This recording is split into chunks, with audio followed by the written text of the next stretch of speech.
good shape to try to push this front door, but actually there are 3 sieged up siege tanks.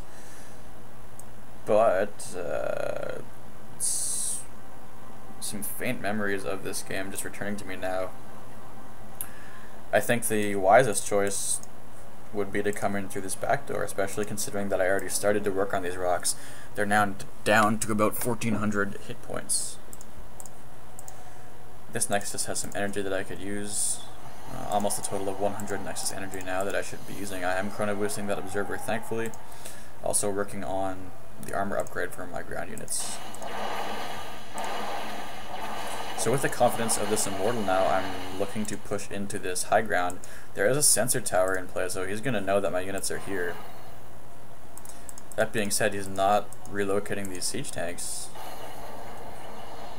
He is moving these guys over here. His interesting staggered siege tanks. He's going to try to be shelling away at my units like that.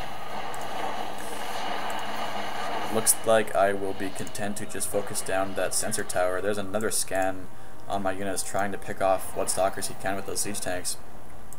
So I think right now, just with the peace of mind of destroying that sensor tower, I'm going to rally my junk here to this position. I'm not going to let my observer go to work, which I think is the correct decision. I also have a proximity pylon over here in this location, if need be. My units are upgraded 1-1. His infantry have 1 attack upgrade, no upgrades on these siege tanks just yet, save for the siege mode. Replacing, actually, 2 sensor towers, why not?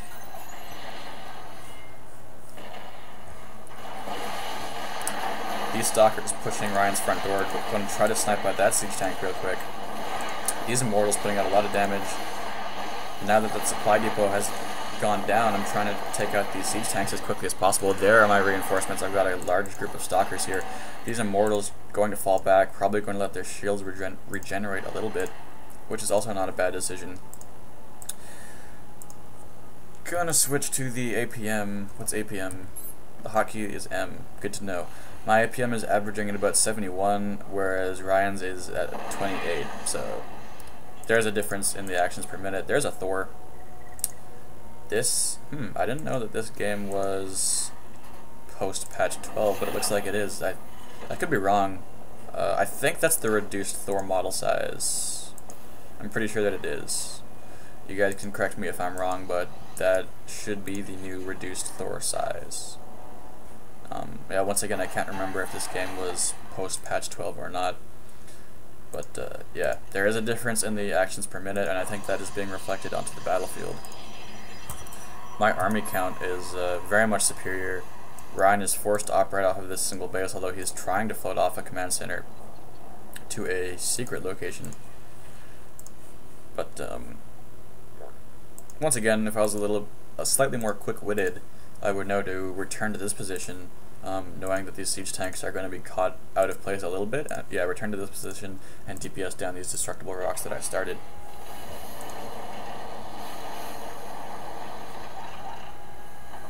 Deciding to unsiege and siege his siege tanks for the hell of it.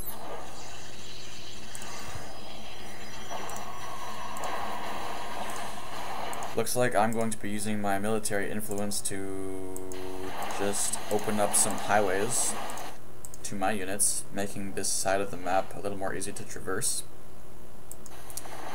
I probably could afford to drop a Nexus here. I imagine I'll be doing that in the near future. I have 1 idle void right here. I've also made a total of 2 Stargates.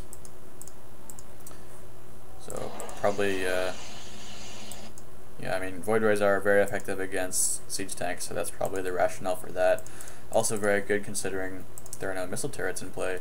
So Ryan got that really early engineering bay, but no missile turrets.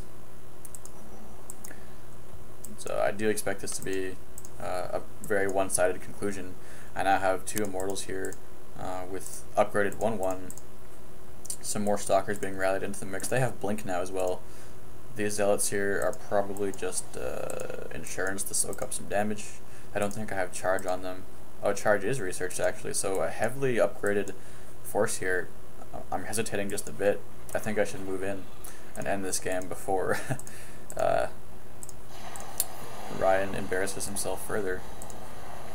But everybody's got to learn you know, everybody has to work their way into the beta some way, and Ryan was just unfortunate that he got placed with a more experienced player. Don't know where these siege tanks are going. We need to be going over here to these destructible rocks. There are the missile turrets. A bunch of missile turrets being brought into play.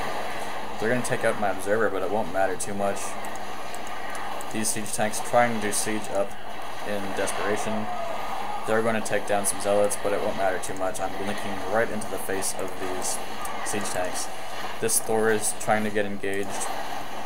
He doesn't have any upgrades. He doesn't even have the strike cannons upgraded, so he won't be able to take out these immortals at all, let alone these stalkers. There goes that orbital command. I don't think Ryan will try to claw his way back into this game just off of this one hidden location. And that'll do it for the Thor, so Ryan calls a good game. This was unfortunately a little bit of a one-sided game on Kulas Ravine, but it did show, I have shown some improvement as far as my Protoss gameplay. Hopefully I will be able to take what I've learned from facing these two inexperienced Terran players, and yeah, I can use that to improve my gameplay in the future. Thank you for viewing this video, and I hope you have a good day. Why not?